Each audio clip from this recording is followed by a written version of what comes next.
Papakita ko sa inyo itong Salveo. Actually, ginamit ko siya kasi pinakilala sa akin to ng friend ng mama ko. Iniinom daw nila to and that's how it started.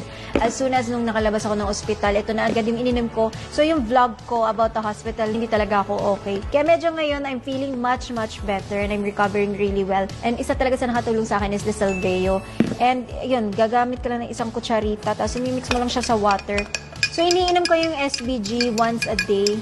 At grabe, doon ko nakita na parang mas nag-improve yung health ko. Guys, huwag nyo nga antayin na ma-hospital kayo bago nyo ingatan yung health nyo. Minsan, hindi mo talaga maiiwasan ng sakit. And that's why you have to take care of yourself. Drink healthy stuff. Lahat ng mga iniinom ko, and this is all approved by my doctors. Now, nagre-recover na siya and it's going back to normal. I'm so happy. Thank you, Lord. Isa sa mga mare-recommend ko sa inyo, take care of your health. Ako nga, nag-gym pa ako, nagkasakit pa rin ako. Basta ingatan nyo yung health nyo. Huwag nyo muna antayin ma-hospital bago kayo maghanap ng mga healthy stuff and also.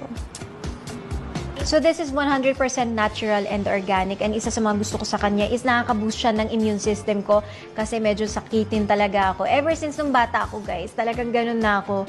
And this really helps me. Sobrang bilis ng pag-recover ko. And nakakatulong din siya sa pag-detox. Trying nyo siya. Talagang makikita nyo, ang daming napagaling nitong SPG. I've seen it. Sobrang worth it talaga to.